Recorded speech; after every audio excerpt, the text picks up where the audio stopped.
আসসালামু আলাইকুম।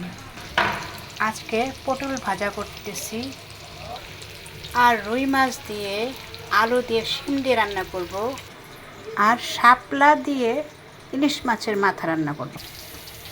শাপলা ভাজির জন্য ইলিশ মাছ মাথা দিয়ে এর জন্য পেঁয়াজ লাল হয়ে গেছে। এখন হলুদ মরিচ, এখানে হলুদ মরিচ ধনে জিরে সব দিয়েছি।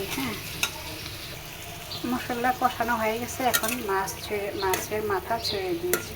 এটা হচ্ছে ইলিশ মাছের মাথা, দুইটা এখানে ইলিশ মাছের মাথা। আর এদিকে এটা পটল ভাজা হয়ে প্রায় গেছে। এদিকে ইলিশ মাছটা কষানো হয়ে গেছে। আসলে শাপলা সেদ্ধ করে নিয়েছিলাম, এখন সেই পানি দিয়েই কষানো হয়েছিল। এখন মাছ কষিয়ে আবার ছেড়ে দিলাম। বেশি দেরি লাগবে না হতে, হয়ে যাবে এখনই, কিন্তু গ্যাস কম তো এর জন্যে সময় লাগে অনেক। শাপলা সেদ্ধ করে পানি ঝরিয়ে নিয়েছি, তবুও কত পানি উঠেছে দেখেছেন। এমনি নাই গ্যাস, তার মধ্যে এত পানি উঠেছে।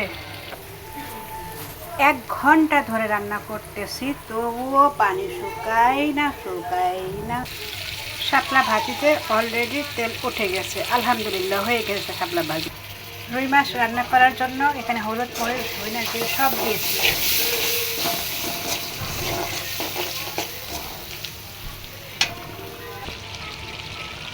সিম আলু কষানো প্রায় হয়ে গেছে, একটু পরে পানি দিয়ে দিব। রুই মাছের তরকারিও হয়ে গেছে, আলহামদুলিল্লাহ।